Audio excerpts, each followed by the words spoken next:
ప్రస్తుతం ప్రపంచం ఉక్రెయిన్ యుద్ధం నుండి ఇరాన్ సంఘర్షణ వరకు అంతులేని భౌగోళిక రాజకీయ అనిశ్చితిని ఎదుర్కొంటోంది. దీనివల్ల ముడి చమురు, గ్యాస్, ఎరువుల ధరలు అంతర్జాతీయంగా భారీగా పెరగడమే కాకుండా రవాణా మరియు బీమా ఖర్చులు కూడా భారంగా మారాయి.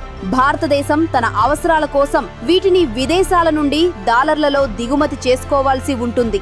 దీంతో అంతర్జాతీయంగా ధరలు పెరిగినప్పుడు మన విదేశీ మారక నిల్వలపై ఒత్తిడి పడి రూపాయి విలువ క్షీణించే ప్రమాదం ఉంది.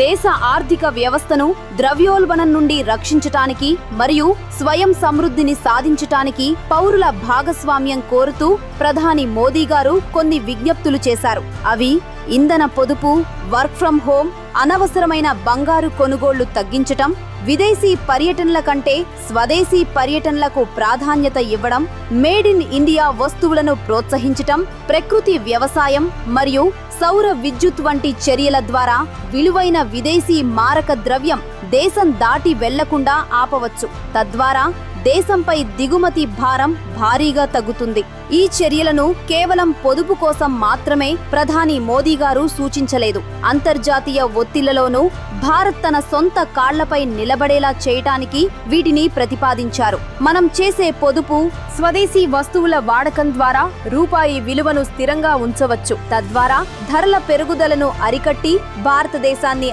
ఆర్థికంగా సురక్షితమైన దేశంగా తీర్చిదిద్దవచ్చు.